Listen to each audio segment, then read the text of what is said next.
Hii kazi ya chuma ninaipenda sana kwa sababu ni kazi ambayo imeniajiri, maana ni kazi nimefanya kwa muda mrefu na ninajua chuma mzuri, ninajua chuma mbaya.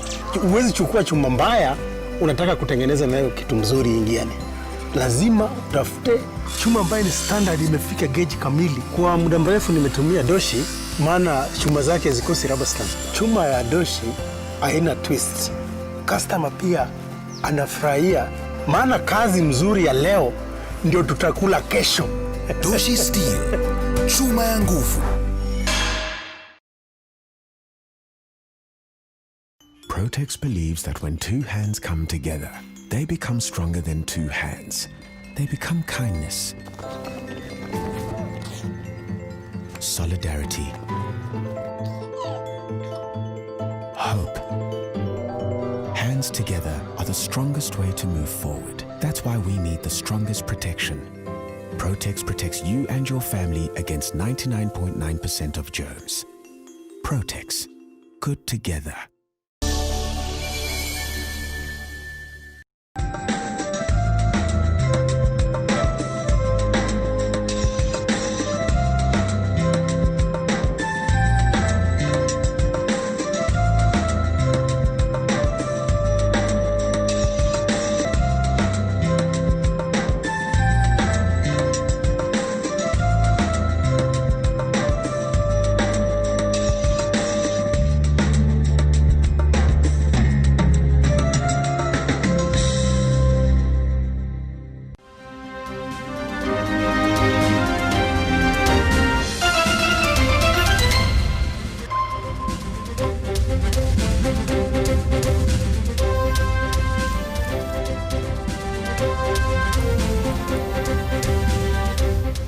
Good evening and welcome to News Time on this 20th of February 2020 edition. We are glad you're joining us for this bulletin. We are coming to you live from Amcla Incorporation headquarters in Runda Estate, Nairobi, Kenya. Our reporters have been on ground to prepare for you exactly what has been happening during the day. Also not forgetting tonight being a Thursday, the Explainer. On my explainer tonight, I'll be focusing on religion with my main focus on Christianity. Do you suspect maybe you're being conned by your pastor? Does your pastor preach the gospel of prosperity? Why the gospel of instilling fear? Touch not my anointed ones. Could you also suspect you are in a cult or an occult? All that on my explainer. And also not forgetting at the very end of the show, my final take. I'm sure you don't want to miss that for anything.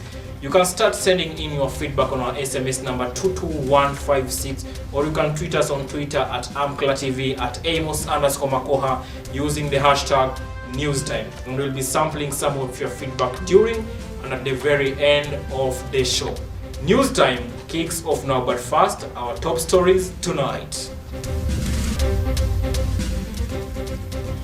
Why overpromise yet underdeliver? The youth are asking why the politicians are not addressing the issues that are affecting them.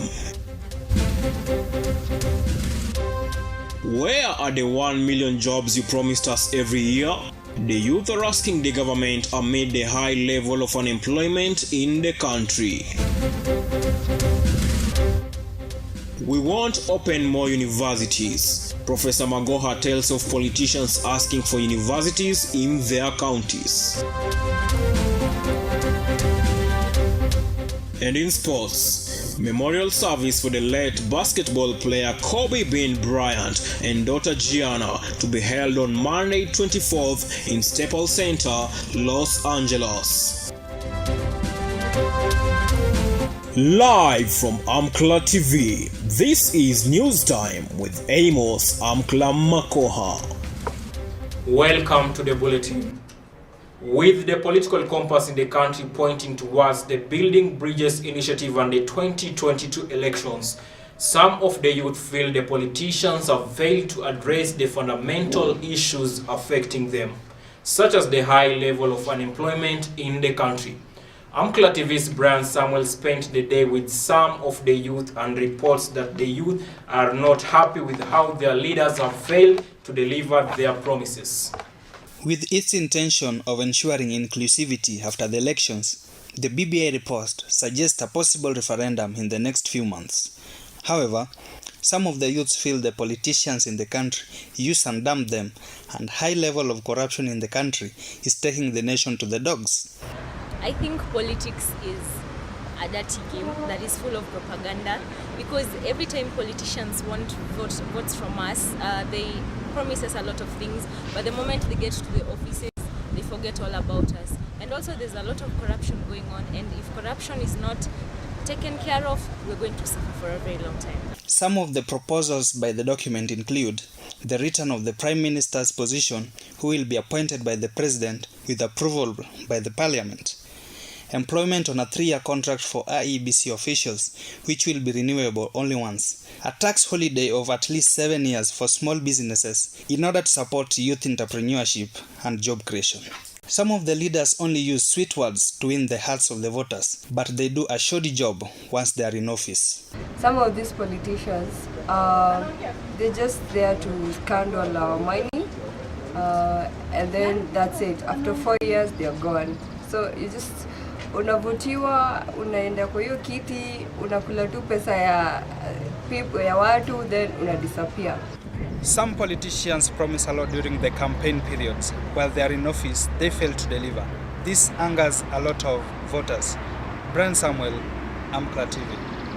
Since its inception in 1995 to date, 927,610 students have benefited from the over 100 billion Kenya shillings funds that have been disbursed by the Higher Education Loans Board, with its primary purpose of helping the needy students whose parents cannot afford expensive undergraduate and postgraduate studies.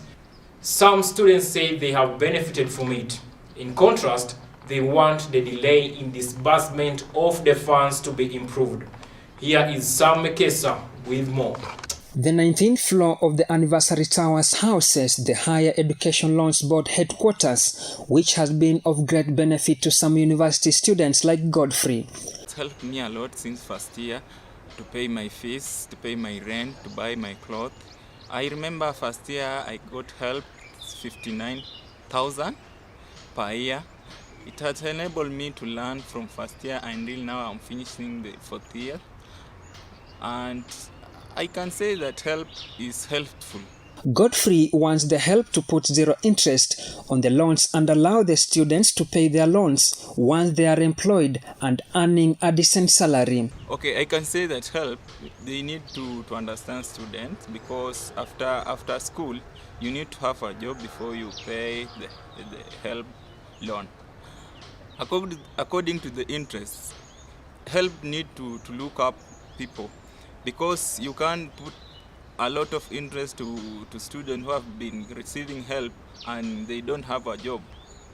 We need to remove that interest or just pay the loan that you have receiving in school.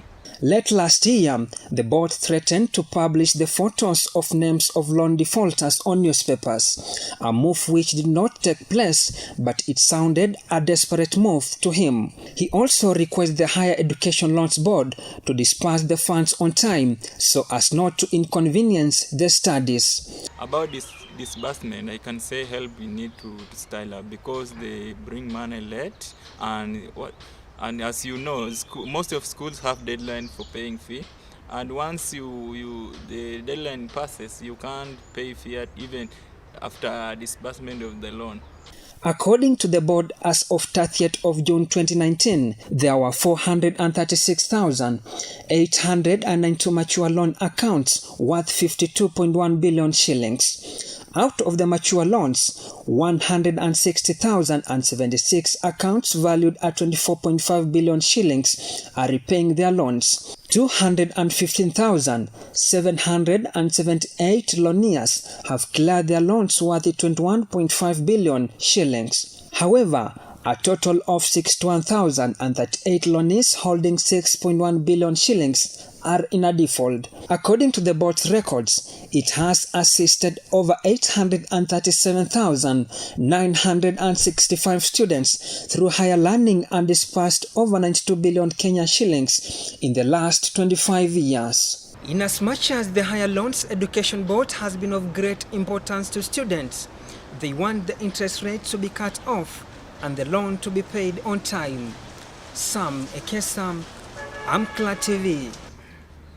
With expansion from 7 public universities to over 33 public universities and 14 chartered private universities in the country, experts have noted that the main problem facing Kenyan universities is the mushrooming of substandard campuses.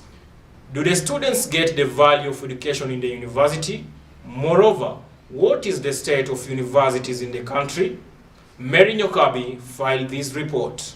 University is one of the most prestigious institutions in the country, but Alma feels the focus on theory rather than the practical skills has failed it.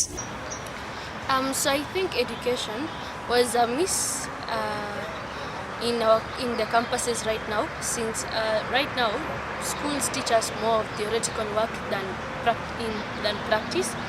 Like for example, when we go to the companies or the media stations, for us media students, they ask if we are ready, if we can operate a camera or we can take good photographs and such. And yet when we were in school, we used to go for practicals like twice in like a semester, and which is not even right. So we should add more practicals in schools so that we can the employers can find us beneficial in their companies. While speaking in a meeting on International Conference on University Reforms with the theme Improving Higher Education Performance, the Cabinet Secretary for Education, Professor George Makokha, said some of the universities in the country are not really universities.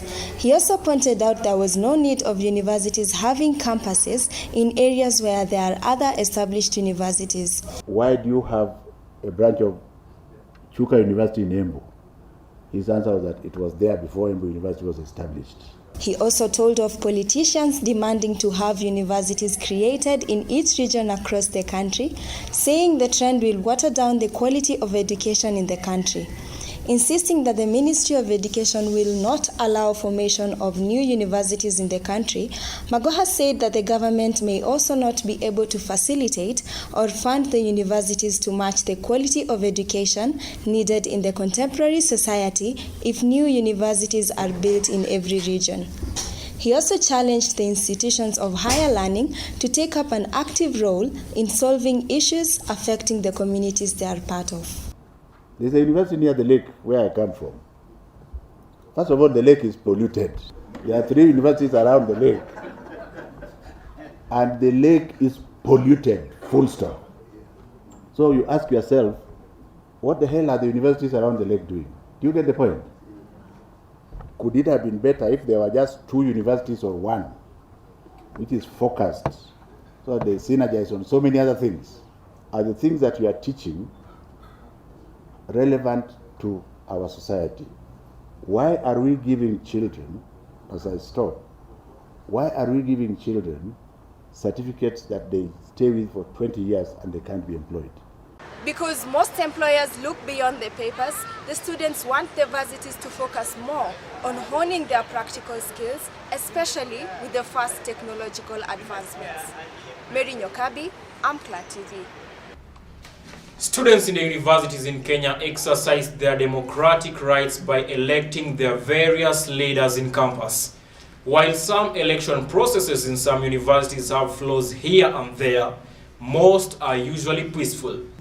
And as Sam Ekesa reports, some students feel their student leaders fail to deliver the promises they made during their campaigns and the work stipulated in the Students' Council Constitution.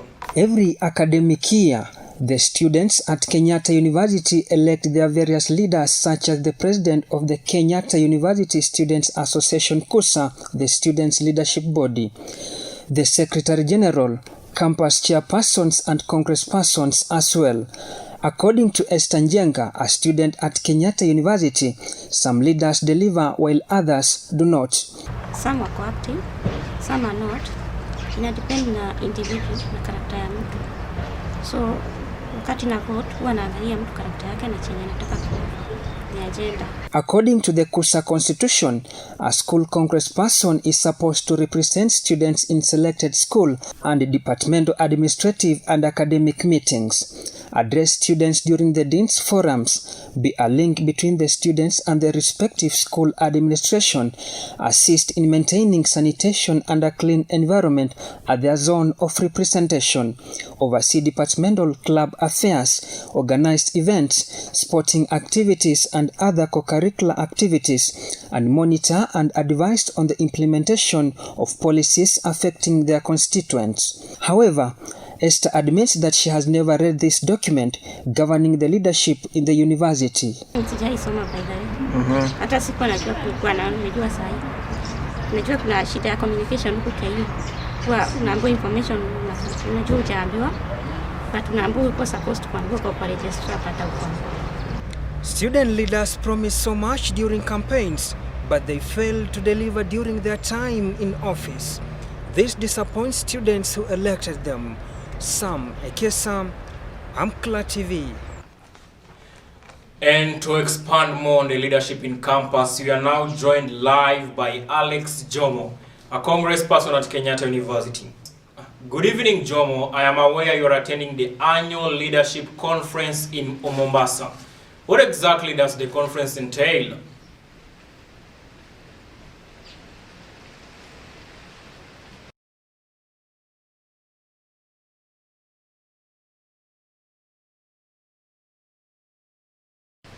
It seems we are having a problem with Jomo's sound. We will be fixing that in a jiffy and we'll get back to him after the break. Meanwhile, News Time takes the first break, but we are coming up. We'll try to get Alex Jomo and we are coming up still with more news. Stay tuned.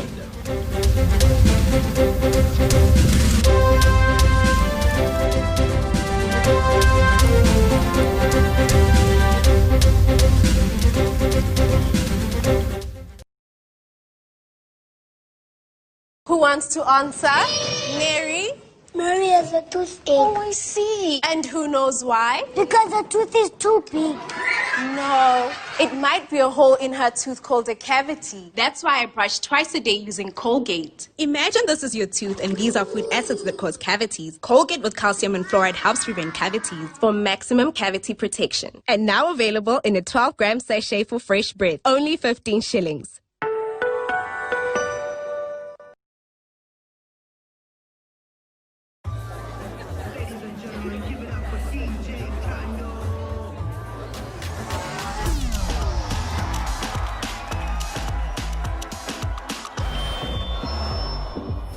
And the burning inside, it could be heartburn.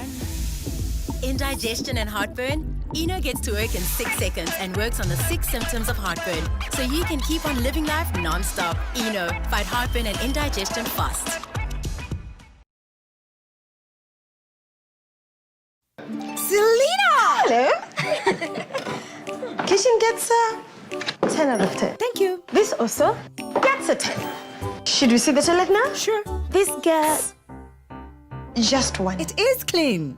But not perfect. Better than my cleaners? Impossible. Challenge. Try the new Harpic 10X. Compared to ordinary cleaners, Harpic stick formulation removes yellow stains 10 times better, giving you a sparkling clean toilet. Wow. Now you also take the Harpic 10X challenge.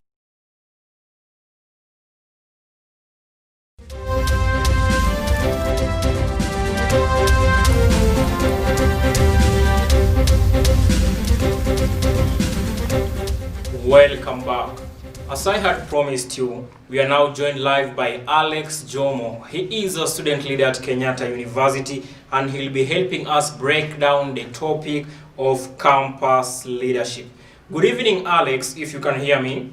I understand you are attending the annual leadership conference in Mombasa. Update us about the conference. Good evening, Amos. Thank you for this platform. I'm attending an annual leadership meeting in Mombasa right now because you see, when you become a leader, there are things you need to understand better than when you're just campaigning. You see, when you were campaigning, we were so violent, but now we need to be smooth to see things also run smoothly. So this is a leadership summit that happens annually to enlighten leaders, to broaden their thinking capacity, and so that they can deliver their manifesto as they already promised to their electorates, so they can deliver it very well and smoothly. Yeah, basically like that. As you have seen from our news tonight, Alex, some students are complaining that some leaders are only seen in school during the campaigns, but after they've won the election, most go missing in action, so to say, and will only appear during or when they are planning for strike. Why, as a leader, should we abandon those who put you in office? Okay, first of all, I haven't abandoned any person, regardless of whether they voted me in or they voted me out. The thing is, when you become a student leader or when you become a leader, your responsibilities are added. So you find that prior to you becoming a leader, you had much time spending with these people. So now that you've become a leader, you have to spare some time so that you go work for these people, because you can't work for these people from the office while you are with them. So there's sometimes you need to like be alone, you work for these people. There's time you come and they see you and all these things. And again, I think students at times really mistake us, because you see, when we are campaigning, that is the only place or the only thing we are paying our attention at. So we seem like it's like we are always there, we are all over because of the campaign. But it's just something natural. When you are campaigning, we have to be seen all over. But when we are done campaigning, we have to work. We can't work when we're just available there. You get it? So the reason you see people think that we abandon them after we win is not because we don't want to associate with them anymore. It's because we want to deliver our promised manifesto. And that is why at times you don't find us. So it's not anything bad, just for all the good reasons. Yeah. Most strikes in the universities are used as a platform for raising the grievances of the students to the university administration. As a leader, do you exhaustively use other means to try and talk to the university administration on the issues affecting the students, or demonstration, strikes, and boycotting classes are always the first options, so that you may show the electorates that their interest is at your heart? First of all, this is one importance of us attending this leadership summit, because we from this leadership summit we get to understand how to handle certain situations from the boardroom levels, instead of just striking even before we discuss them. So right now, as I speak, I'm a Congress of Creative and Performing Arts. There are things we like try to conform. It's not something common to find a person from my school having a suit and tie. We are not those kinds of people. But at this level, we all have to conform, so that at least even the administration can see us as part of them. So when we speak to them, they tend to listen more. So right now, I'm just handling things from the boardroom, because these strikes, I actually understand they cost us much. When we hold these strikes, we are being told to pay some fine, and at the end of the day, the issue we are fighting for is not even settled. So why should we even strike? Let's just discuss these things from the boardroom and have solutions. Again, when I became a leader, I didn't just go there to like present my problems. I went there knowing my problems, and I assume everyone knows them. So what am I bringing on board? I'm suggesting solutions. So basically that. And by the way, Alex, do you as a leader encourage those who elect you to read the constitution governing the students' body, so that they may know exactly what they are electing you for, apart from the promises you make in your manifesto? Oh yeah, I agree. I agree that I encourage students to keep on reading and understanding their constitution, understanding politics in leadership in politics, and all these things intertwined. Because when we are here, we are campaigning. You see, during the campaign time, it's like you have to take your electorates from where they are, you take them to the gate where they need to like enter heaven, because you know all of us need to go there. Then you just tell them, I know we all need to get here. The only thing I want to get you is the key to this gate. So there's this language of sweet talking. It's like just doing an advert. But it's not like when we promise things, we are not going to do it or to do them. again, you need to understand, like when you elect someone, to what capacity can these people perform certain tasks. So it's so important that they read the Constitution, they understand, and then again, not just reading the Constitution, you need to come and interact with us so that you also see the problems that we face when we become leaders, because it's a challenge, and you see leadership is not like it's something that you just go there and things happen like you think they should be happening. Things are different and they need to be handled differently. So you need to understand the Constitution and interact with us so that you understand more. Yeah. And by the way, Alex, during your campaigns, you promised those who elected you that once you are in office, you will work on the issue of the issuance of press cards. You will be consulting other student leaders from other schools so that you may have a collaboration during events, and also you will getting some of the prominent media personalities to speak to actually to the students from your school. How can you rate your performance so far, and have you delivered what you promised in your manifesto? I think about rating, that shouldn't be my task, because I'll probably rate myself as performing well. That should be a task by my electorates. But again, as I speak right now, the process for registering of press pass cards is ongoing.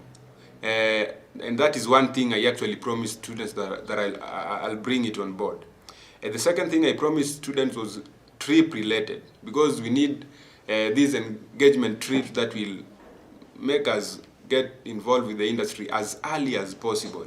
So as we speak right now, again, trips are being discussed at the class levels, and yes, they are happening.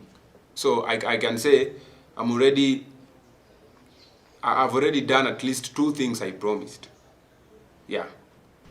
As we wind up the interview, Alex, we've seen some of the student leaders like Babu Owino join the national politics of the country after they were in leadership in campus.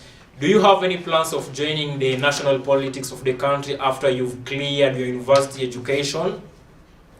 No, I have no plans of joining national politics. But if that is something, my portion that God set for me, then let it be. If I become a national politician, you just support me, because that will be, I've been a portion set for me by God. But I have no plans of venturing there. You see, I don't want it to sound like I just came here as a student leader so that I could pave my way to national politics. No, it's not that. I have no plans of being a national politician, because first of all, I'm not even a politician, I'm a leader.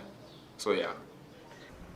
Thank you very much, Alex Jomo, for creating time for us here on News Time, discussing matters campus leadership. It's a honor having me on board. Thank you. Asante sana. To other news. The rate of unemployment is increasing in the country, with over 3,000 people losing their job last year alone.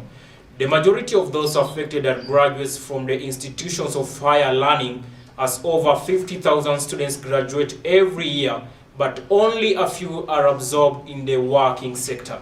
Speaking to Amcla TV, Simuli Wepundi is disappointed by the government since it promised 1 million jobs every year, and that has remained to be a pipe dream. The rate of unemployment is really high in the country, which has made many graduates to walk in the streets of Nairobi with placards displaying their qualifications.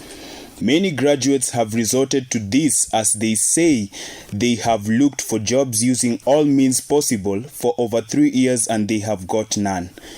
Last year in July, Citizen TV aired a story of Kelvin Ochieng, a graduate from the University of Nairobi with the first-class honors, who opted to live in the streets of Nairobi before being hosted by a friend because he had no job. In response, many graduates went on social media and tweeted their certificates and qualifications. During the launch of their manifesto in 2013, the Jubilee government promised 1 million jobs every year and a total of 5 million jobs during their term in office from 2013 to 2017. An economy. By building industries here at home, we can create the kind of economy that will generate 5 million new jobs over the next 5 years. We must grow Kenyan industry, both small and large, attracting foreign investment while at the same time mobilizing domestic resources. However, Simuli advises graduates to first seek for internship to hone their skills in the relevant fields before searching for high-paying jobs. And you're just from campus. So I'd love to advise my campus students, like after school, give yourself like time to offer like internship, offer internship to such companies, media companies, so that to nurture your talent, so that to nurture just to hone your skills. And after that, you're building your CV, and when you go now somewhere else to apply for a full payment job, you have some experience which you applied for like an internship, and with that experience, they wouldn't like chase you out from that company. And also, I also advised some youths to, sometimes since the employment is not there, you must know someone or someone must know you. So it's good if you have a talent, venture in that field. If you have like business idea, you have to venture in that field, because now white collar jobs are very rare, and youths should be ready to offer to learn. After school they should offer themselves to companies just for internship purposes, so that they can gain that experience before now starting looking for a well-paying job. Left unemployed each single year. The proportion of Kenya's youth to the population is among the highest globally. 20 to 30 years from now, most of the politicians in parliament who are making wrong decisions are not going to be in the scene. And we as young leaders, would like to rally all the young people across the country to join us in this move. Because we are even seeing it's a matter of the government losing focus. Because last year during campaigns, they were talking about the Big Four agenda. If you look at the Big Four agenda right now, they're going to impose even 16% VAT on pesticides. How do you afford food security? Yet you're increasing the cost of pesticides that are supposed to help the farmers to achieve better harvesting. We are telling the government that you cannot harvest from where you did not plant. The government of Kenya has castrated the economy, and you cannot tax. You cannot get revenue from an economy of castrated. Last year alone, companies laid off 7,000 workers. Some of the companies that laid off their workers due to the tough economy include aviation company Air Africa, Finlay Flowers, SportPesa, Bet-In, Adela, Ola Energy, formerly Oil Libya, East Africa, Portland Cement, Telcom Kenya, Stanbic Bank, East African Breweries Limited, MediaMax and Radio Africa, among many. With the increasing rates of unemployment in the country, the youths are uncertain about their future as companies lay off their staff to curb redundancy. Despite this, they won't throw in the towel yet. Joseph Mageto, reporting for Amcla TV. Peer pressure in universities is on the rise as many students tend to do things to fit in, be part of a particular clique, and not to be seen as naive and archaic. While some join the universities while innocent, the circles and the company they associate with tend to influence them negatively. Lucy Atieno has the details. Peer pressure is real in most universities, and research has shown that those who are mostly affected are the first-year students, since they are trying to adapt to the new environment. Concerning reading, Dr. Jennifer Wangoi, Chief Librarian at Kenyatta University, notes that peer pressure cannot affect the primary purpose of using the library. It's for the purposes of study. I think this peer pressure may not affect the influence of the students to visit the library, because I believe each and every student is aware of the purpose of coming to the university. She further notes that it can have effects when someone is using the library for recreational purposes. I think peer pressure would affect in that area, because there are many ways of having recreation, maybe use of the social media, whereby people are also able to have recreation. Edwin, a student at Kenyatta University, admits that he has been affected by peer pressure, and he has also affected others as well. Nimekuwa both ways. Kuna time unapata umefuata watu na kuna time unaambiwa kufuate. But peer pressure campus ni issue critical sana. Now that tuko students tuko na needs mob. security, trust, control, esteem. So mara mob napata tumefuata mabishti zetu wenye tuna relate nao kwa vitu tunadu kwa life. Naona rather than open up kwa wazazi vitu mob, unapata ni bishti zako na solution unakupea ni options wanakuambia labda za kukul stress ni drugs of which drugs ka pombe tu yenye mimi niona tu pombe pekee. According to some students, having the right friends will make your life in campus meaningful. However, having the wrong company might ruin your future. Lucy Atieno, Amcla TV. Students at most higher institutions of learning are required to confirm their identities by showing their students' identification cards at the gate before they are allowed to enter the university compound. Some students end up forgetting this vital document and they end up negotiating with the security officers at the gate, and sometimes the negotiations bear no fruit. Brian Samuel has the details. Showing your identity card before you access the institution is a mandatory requirement in most institutions. Maureen Jerry, a student at Kenyatta University, narrates her experience with security officers at the university gate when she once forgot her student identity card. Mimi nishikuwa napita hapa kwa gate na sikuwa nimebeba ID. I was really in a hurry. Nilisahau nilikuwa naenda meeting jioni ya church.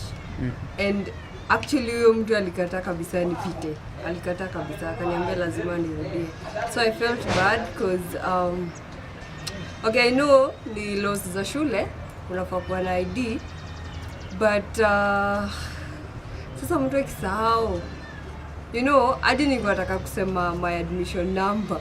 She would like the university to come up with other identification methods that do not require to carry a document. Me, I would prefer if the university would find another way. Yeah, ndio like kama sasa fingerprint sensor, like since the school knows their students, kila mtu akwe na hiyo fingerprint sensor. Ukipita una nini tu, unaekelea tu kidole na ina identify ka student wa KU na sasa unaweza pita. Bildad, a security officer at Kenyatta University, would also like students to understand that confirming their identity at the gate is a rule by the university and not by the security officers. Student kuja bila ID, ukimuuliza anadhani ni sheria yetu tumebuni na kupeni sheria ya shule yenyewe. Sasa mwanafunzi anapokuja ukimuuliza student ID, anataka mubishane, wengine matusi, madharau, lakini sio hivyo. Hiyo ni sheria imewekwa. He too suggests that developing a fingerprint scanner would make their work easier at the gate. Ningeliomba kama management ya University ya Kenyatta tusaidie tuweke machine ya fingerprint. Itakuwa at least kidogo. Most students who have found themselves victim of security harassment at the gate are now pleading with the university administration to come up with other mechanism of student identification. Reporting for Amcla TV, I am Brian Samuel, Ruiru. Security and affordability of the houses are some of the factors students who live off campus consider when selecting where to live. While some may live far away from campus because the houses that are far are cheaper, others would like the university accommodation services to consider the self-sponsored students too when allocating hostels in school to the government-sponsored students. Ngoiri Irungu has the details. According to a research done by Jemima Wanjiku on status of accommodation in Kenyatta University, the university has a hostel capacity of 10,086, whereas the total undergraduate population is over 70,000. Alan Wafula, a student who stays far away from school because of affordability, requests the university to invest more in accommodation. I live outside school, but the place I live is a bit far, so every day I have to wake up a little bit early so that I can reach in class on time. Maybe sometimes I have class at 8, so I have to wake up around 5, prepare myself and reach in school a little bit on time. Petro Student Residences provides accommodation for students in Wilson View, Jogoo Road, Ruaraka, and Parklands. It has biometric and keycard access to rooms, a quiet study area, Wi-Fi in the rooms, a bus shuttle to and from the university, a residential gym, round-the-clock security, a chill-out lounge, a recreation area, garbage collection, a backup generator and constant water supply, and also universal healthcare access, a pharmacy, and a restaurant. Luxury is not what most students consider when looking for accommodation, rather the affordability of the housing and the nearness to the institution. However, self-sponsored students are asking the varsity's accommodation to consider them as well for more spaces in the hostels. Reporting for Amcla TV, I'm Godfrey. And let's now take a look at some of your feedback on what exactly you're saying. And let's start with Twitter. At J. Juma says, the government should boost the security near campuses since the students are the target of most robbers. At June Mwilu, it is upon us as the youth to elect people who can deliver and not those who give handouts. Handouts won't last forever, but service delivery is something that all can benefit from, not just a few people. At J. Lopez, unemployment is real in this country. I have been sending my CVs to most offices and I haven't gotten any reply.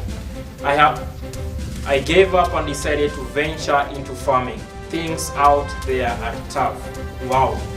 Let's also take a look at what you're saying on our SMS. Kevin Talia from Mombasa. When we will stop electing people based on their tribes, looks and gender is when we will start seeing service delivery. Tribes do not deliver. Mary Agi from Kileleshwa. Help once disbursed its funds late and it did not reflect on my portal. I was forced to call off the semester since the deadline for paying fees had passed. Why improve, Joe? That is what you're saying on social media. Keep sending your feedback. Our SMS number is 22156, or you can tweet us at Amcla TV at Amos Makokha using the hashtag NewsTime. We are taking another break, but after the break, we'll be coming with my explainer. Stay tuned.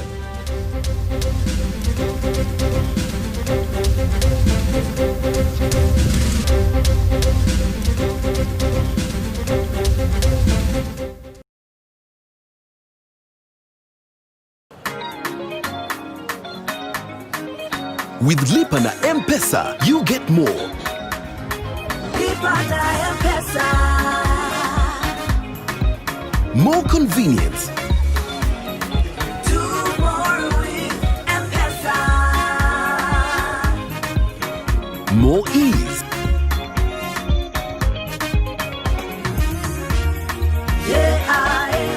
More flexibility. And now you can win apartments, tractors with extras, plus surprise gifts to 8 customers every minute. Make payments via M-Pesa Buy Goods or Pay Bill. Every 100 shillings spent on Lipa na M-Pesa earns you an entry into the draw. Do more with Lipa na M-Pesa.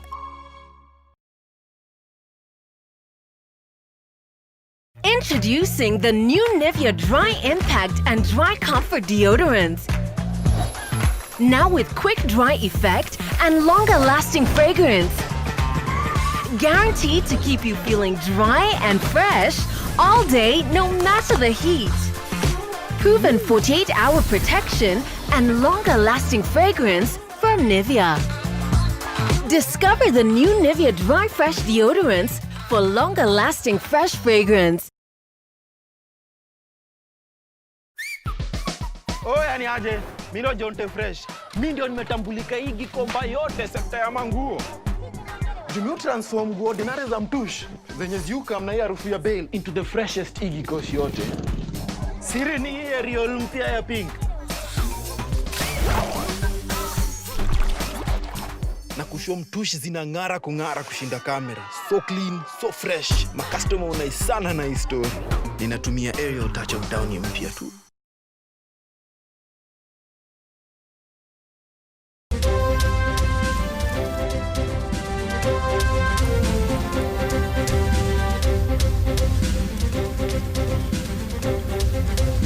and welcome back. It's time for My Explainer. On My Explainer tonight, I'll be focusing on religion. A religion is defined as a system of faith or worship. A religious person believes in a controlling power such as a god or gods. Kenya is a country that embraces the freedom of worship as stated in Chapter 4, Article 32 of the 2010 Constitution. Article 32 deals with the freedom of conscience, religion, belief, and opinion. It says, and I quote, number 1, every person has the right to freedom of conscience, religion, thought, belief, and opinion. Number 2, every person has the right either individually or in community with others in public or in private to manifest any religion or belief through worship, practice, teaching, or observance, including observance of a day of worship. Number 3, a person may not be denied access to any institution, employment, or facility or the enjoyment of any right because of the person's belief or religion. Number 4, a person shall not be compelled to act or engage in any act that is contrary to the person's belief or religion. End of quote. Do you remember last year, High Court Judge Enoch Chacha Mwita declared the expulsion of a student from Olympic High School based on her rasters unconstitutional, and she had to be allowed back to school immediately. Let's now get to the origin of Christianity. Christianity began in the 1st century AD after Jesus died. It later spread through the Roman Empire where there were many persecutions, but it eventually became a state religion. Currently, it is the world's largest religion with over 2.4 billion people, and due to the theological and other disputes, it has 4 main branches: the Roman Catholic, the Eastern Orthodox Church, Oriental Orthodoxy, and Protestant churches. In places like Vatican City, 100% of the people are Christians.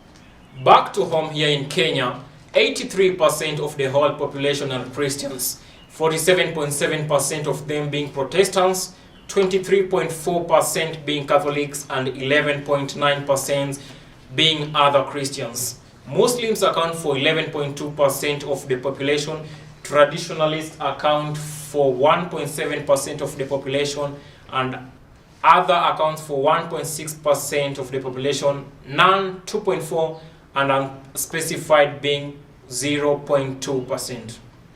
Religion is the opium of the people is one of the most paraphrased statements of German philosopher and economist Karl Marx.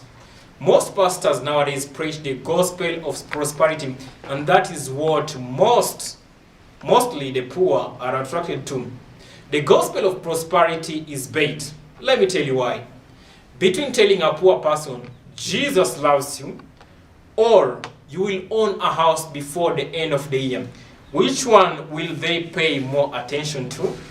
And that is why the gospel of prosperity mostly attracts the poor or those who want to be financially stable or are looking for riches. Australian National University reports that lower rates of female labor force participation are the primary cause of women's most significant religious commitment. The study further shows that women who have full-time work have less time for religion compared to those who just stay at home. Another research at the University College London shows that as women gain more security through economic development, the appeal of religion commitment fades. Other argues that socialization also influences to some degree. Women are mainly given soft labor that involves loving, caring, and serving, which is mostly what religion teaches. Hence, this appeals more to women than men. The former Attorney General Professor Githu Muigai sought to implement regulations on churches and mosques, but the proposal fizzled out after being challenged by religious leaders. He defended the proposed regulations, saying that they were partly meant to weed out those who wanted to commercialize churches and those who wanted to use mosques for breeding terrorists. In 2014, Muigai had suspended the registration of churches and societies following several reports indicting the officials of several religious institutions and societies of orchestrating certain activities that disadvantage the congregants. Kangema MP Muturi Kigana also proposed a bill to regulate churches to weed out the cartels who are after making money and not spreading the gospel. His proposals included, number 1, the leadership of a church should not consist of family members. This is common in most churches, as you can see churches being led by couple known as power couple, as we refer to them, or even better, we call them mom and dad. That was one of the requirements he proposed in his proposal. The second one is the minimum qualification for one to practice it. All religious associations in Kenya are regulated and are required by law to be registered with the government under the Societies Act and also file annual returns plus those of their branches. At the same time, a church leader is not allowed to preside over marriage without a license from the Registrar of Marriages at the Attorney General's office. Still, certain various laws require a certain amount of money to be paid to county government before conducting crusades in any area, and also National Environmental Management Authority NEMA requires you to seek a permit before you carry out a crusade. And let's now focus on some of the men and women of cloth. Our first focus will be on William Branham. William Marion Branham was born in Kentucky, the USA in 1909. His ministry emphasized on the healing, deliverance, and prosperity. He died in 1965. His message and many alleged healings made him very popular around the world. In January 1950, a photograph of Branham was developed and a light appeared in the negative above his head in a halo-like form. Instead of seeking a technical explanation, Branham regarded that as a spiritual sign and that God had visited him. He said he had a whirlwind sound while the fire descended above his head. In 1933, Branham claimed that God had spoken to him and told him, just the same way John the Baptist had forerun the coming of Jesus Christ, he will forerun the second coming of Messiah, which everyone is waiting for.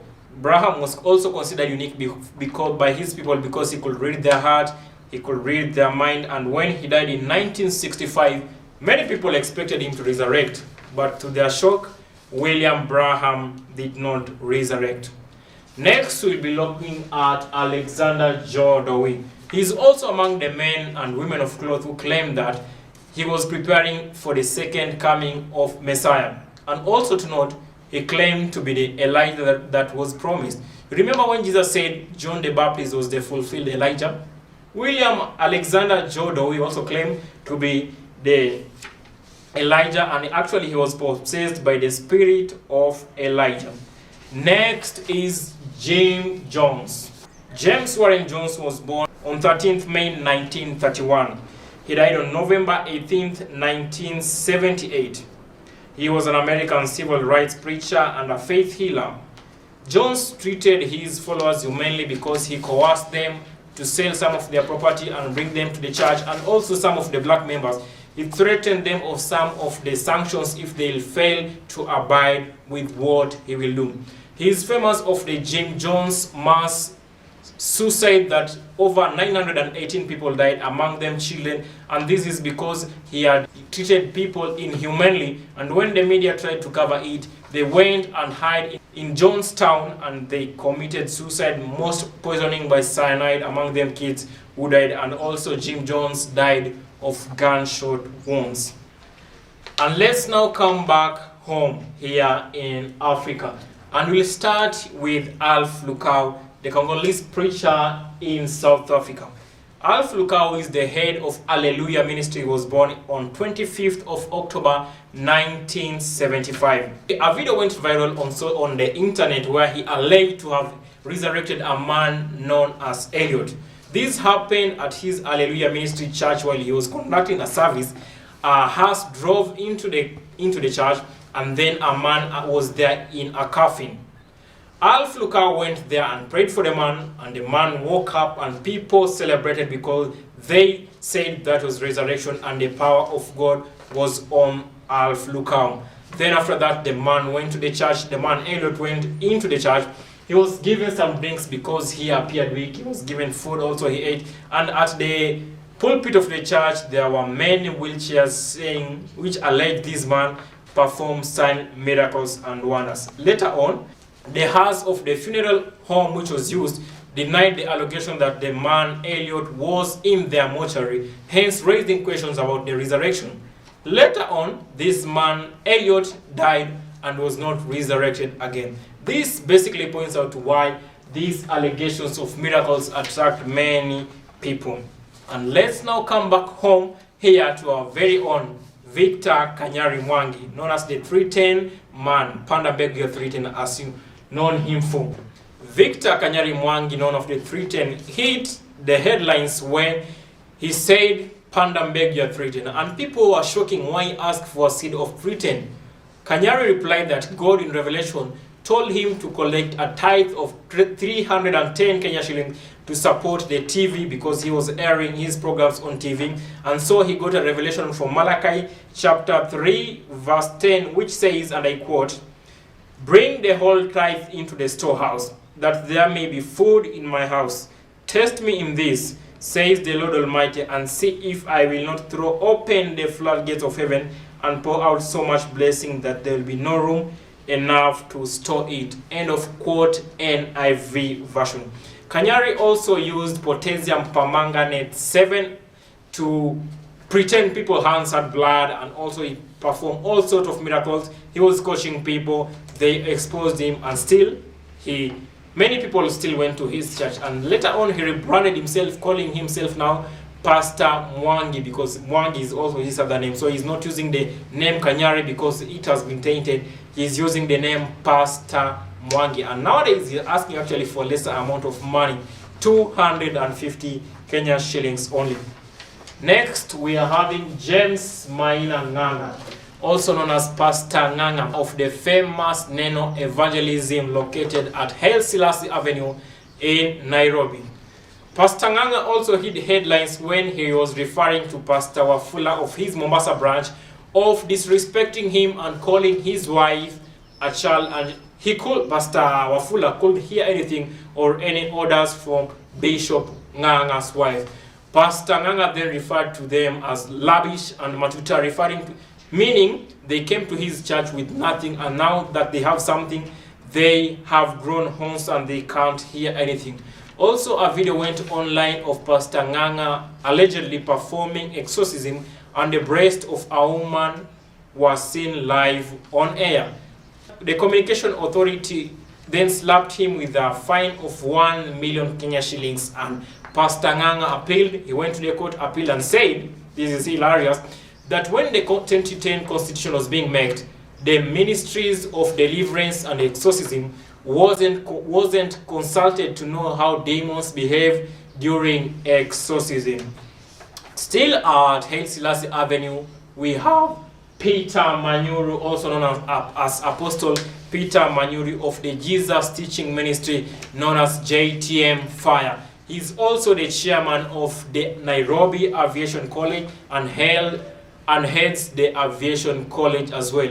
Peter Manyuru runs his ministry with his wife, Dorothy Naliaka, and their ministry also focuses on exorcism. Peter Manyuru sells several stuff such as anointing oil, pictures, stickers, pens, pencils, t-shirt, and these are called the prophetic tools.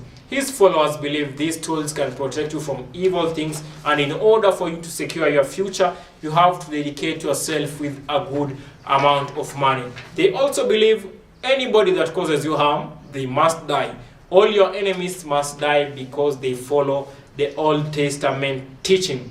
They also do other spiritual things like stoning their enemies, and you'll hear them saying, fire, fire, literally killing their enemies spiritually, because if you stone somebody, it will be a matter of the courts. Still here in the country, Reverend Lucy Natasha, she calls herself the Oracle of God.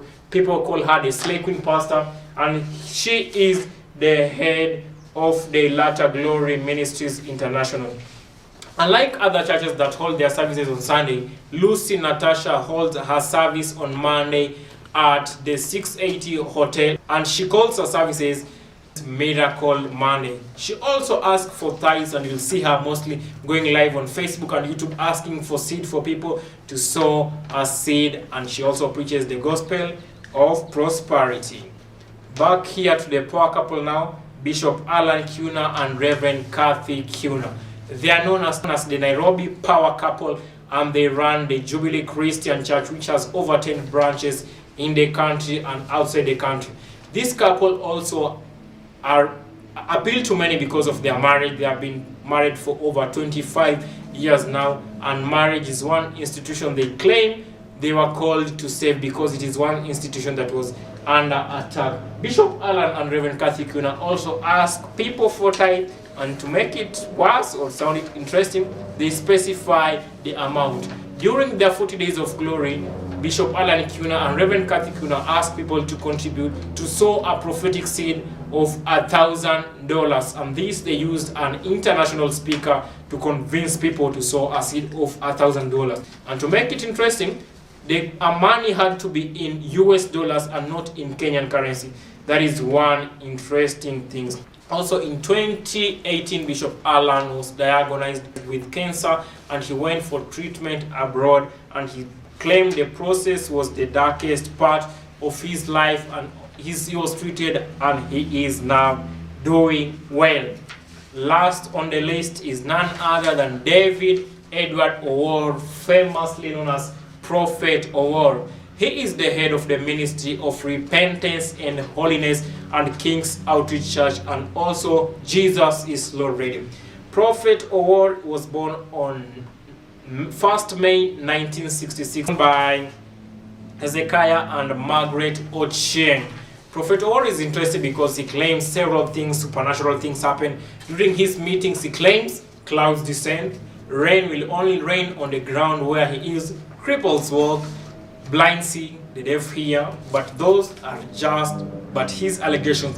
He has a huge following in Kenya, and if you go by numbers, he might be the one leading in numbers. He held crusades mostly during end years at different places like Nakuru, Eldoret, Kakamega, and he claims supernatural things happen.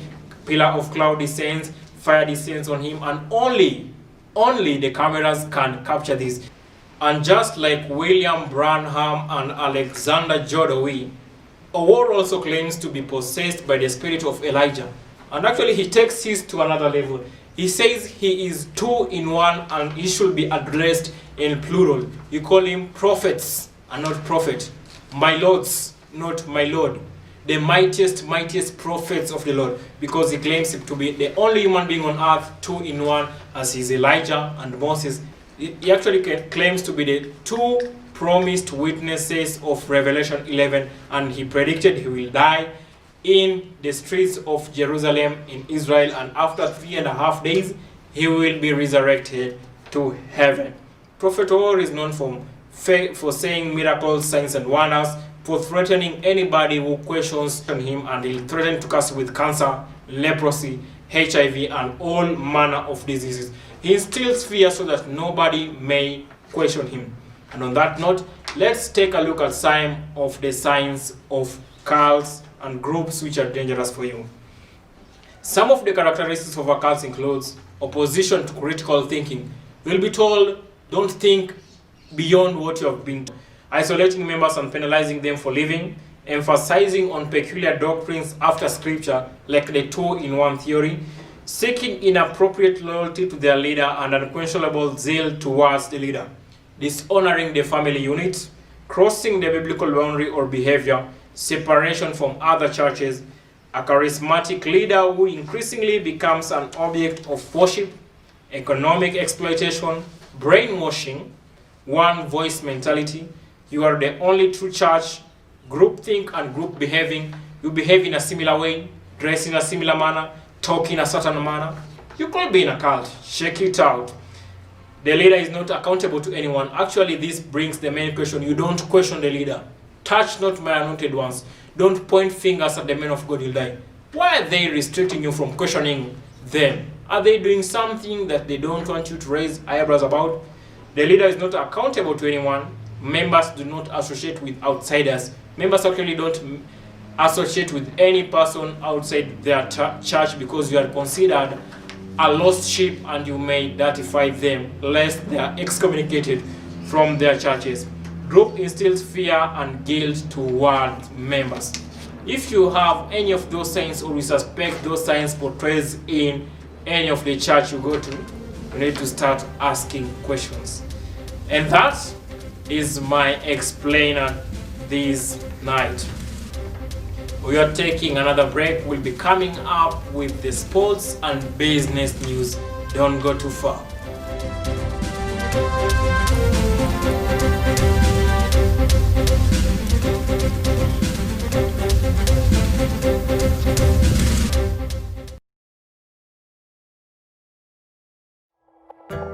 Welcome to our big family.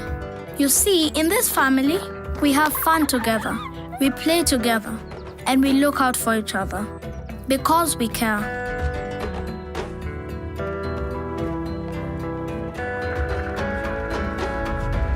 We share whatever we have. We protect and support each other. In this family, we love to dance. And when we dance like no one is watching. Welcome home, where we love and care for each other.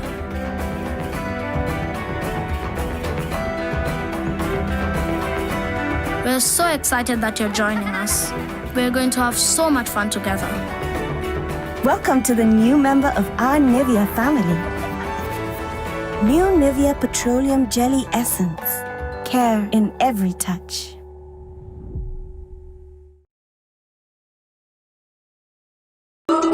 For baby, only the best will do. So, what's the best diaper for baby? It's got to be the softest, and it should stay dry. That's why Soft Care. Made from soft, natural cotton, maximum absorption. Side locks ensure zero leaks. Soft care, every baby's asking for.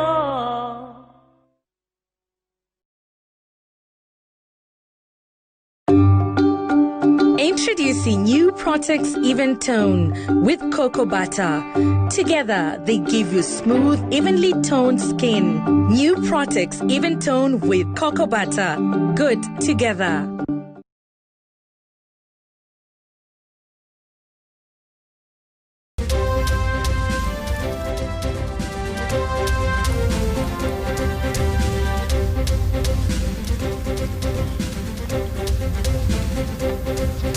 Welcome back. Now to matters business. Business people around the university are always happy when the varsity students resume back to school for their studies since they are majority of the clients of their businesses. However, Amcla TV has established that the situation is not usually the same when the students are on their long holidays, which typically last up to 4 months. I spent the day with some of the business people and filed this report. Fred Ouko runs a cyber cafe outside the school. He notes that the business runs regardless whether the students will be in session or not. Busy, mimi naona busy inakuwa tu sawa. Kila kitu inaendelea venye kama huo mko busy endelea, kama mko inaendelea tu sawa. So the same.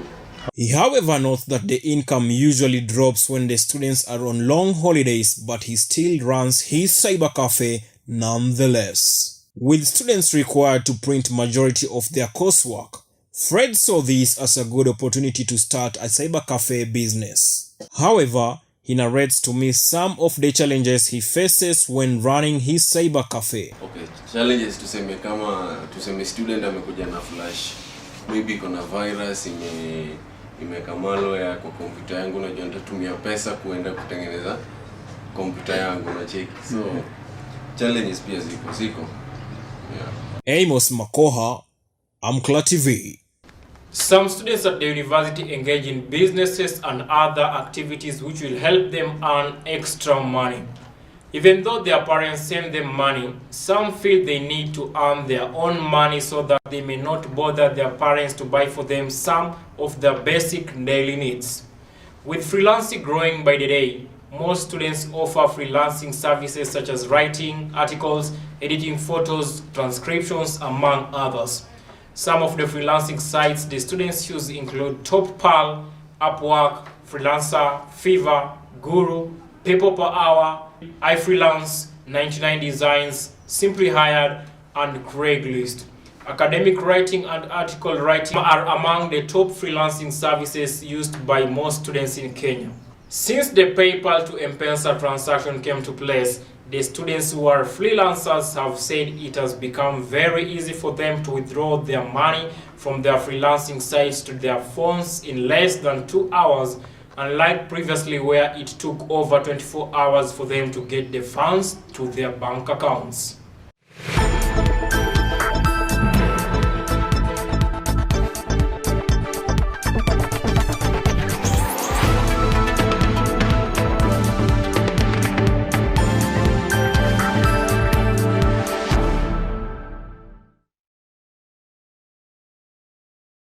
Football legend Kaka rolled back the years with a surprise appearance in a hackneyed turning out for a 7A-side team. The World Cup winner showed he still had it with a couple of superb goals, but won't want to remember the moment he was nutmegged by the opposition. Kaka was taking part in the Adidas Rent a Pred project, which gives you the chance to borrow a football legend if your team is short on numbers. To matters basketball. National Basketball Association legend Kobe Bryant and daughter Gianna were reportedly buried on Friday, 7th of February 2020 in a private family ceremony in Orange County, Los Angeles, California. According to the Daily Mail, the private funeral service was held at Pacific View Memorial Park in California, USA, with no cameras allowed. Multiple publications have cited the death certificates as confirming the ceremony. Vanessa and the family wanted a private service to mourn their loss. The ceremony was extremely hard for everyone, as it is still hard for them to grasp they lost two beautiful souls, a source told various media outlets. The public memorial for the NBA star will be held on February 24th at Staples Center. Kobe and his daughter died of a helicopter crash on 26th of January this year, among 7 others who were aboard. That wraps it up for the news, but coming up is my take.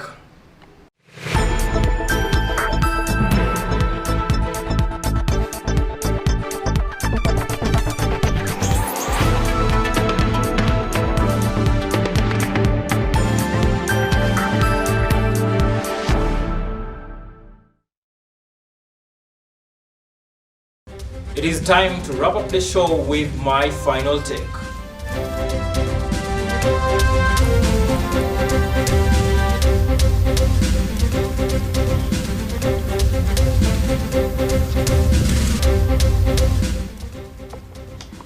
On my take tonight, I'm going to address two key issues that ail us as a society, and I will go straight to the point without beating about the bush.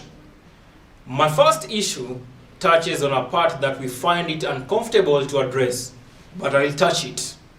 When a prominent person dies, the social media timeline is usually flooded by condolences messages from all and sundry. I'm not trying to make condolences message look bad, but I'm addressing the hypocrisy in it. When the late American professional basketball player Kobe Bryant passed away on the 26th of January 2020, all social media platforms were flooded with condolence messages, and many people praised the late father of 4 girls. Similarly, when the second president and the long-serving president of the Republic of Kenya, Mzee Daniel Toroitich Arap Moi, kicked the bucket on the 4th of February 2020, Many people sent condolence messages praising him, while others were not afraid to mention how he was a dictator and a despot. As Africans, we hardly talk ill of the dead, but now some are daring to walk that path. Anyway, what is the big deal with highlighting what a person did while alive, both good and bad? My point of hypocrisy comes in here. When a person is alive, many people will not even bother to support them, promote them, or even check on them. If I am a musician, very few will support my music. Very few will buy tickets to any event that I'll be performing at. Yet when I die, I may receive over 1 million condolence messages, yet none of my song has over 1 million views on YouTube. Where were they when I was alive? Where were they when I needed them more? Why are they pretending to stand with my family when I'm dead and unfunctional? Please, if you won't be close to me or support me when I'm alive, don't bother to support me when I'm dead. I don't need that support. Enough of the crocodile tears. To the second issue, corruption. Corruption is the cancer that is slowly killing us and taking this great nation to the dogs. Don't mistake it to only mean the taxpayer money that is looted like there is no tomorrow. I'm also talking about how corrupted morally we are as a society as well. I don't buy the narrative that someone will be elected and then, while in office, it is when the person will start stealing public funds. There must be an origin somewhere. It is not something that just pops from nowhere. Allow me to use an example here. I am a parent and I have a child called Jojo. One day, I sent Jojo to buy something from the shop and he refuses to go to the shop. I then promise to buy him a sweet and he agrees to go to the shop. What am I teaching Jojo? Jojo goes to school and during the KCP examinations, I hear someone claiming to be selling the leaked papers for the examinations. I go and purchase those papers so that my son Jojo may pass his KCP examinations and join one of the prestigious national schools in the country. Isn't that what some of us parents do? Jojo then goes to high school and I repeat that, this time with the help of the teachers so that our school may emerge the best in the country. Lest we forget, have we ever asked ourselves why it was taking months before the KCP and KCSE results were released? That period was way long. Could that be the period where some school heads were dishing money to the Kenya National Examination Council officers so that the results will be adjusted to their favor? I'm just thinking out loud. Now since Jojo has learned there is always an easier way out, he goes to the university and applies the same skill he has learned and graduates with first-class honors and lands a good job in the bank or even better, in the government. Won't Jojo embezzle the funds there? And what will stop him from using the same easier way to be rich? Corruption is corruption. And let us not think that the more you steal or bribe, the more corrupt you are, or the less you steal or bribe, the less corrupt you are. Let us call a spade and not a big spoon. And by the way, aren't we the same ones who joke with our friends that if I were in that office, I would have stolen as well? When you have an opportunity to steal, steal well, since opportunities knock once at your door. Doesn't that statement sound familiar? Aren't we the same people who say that I'd rather employ my kinsman even if he or she is not qualified, rather than employing a qualified person from another tribe? Especially if there is enmity brought by politics. Then why should we complain when somebody else puts into action what is in our mind? For how long will we be hypocritical and have double standards? Is it true that sin becomes a sin when committed by someone else, but it ceases being a sin when committed by me? Karl Kraus once said, and I quote, "Corruption is worse than prostitution. The latter might endanger the morals of an individual, the former invariably endangers the moral of the entire country." End of quote. And that is my take tonight.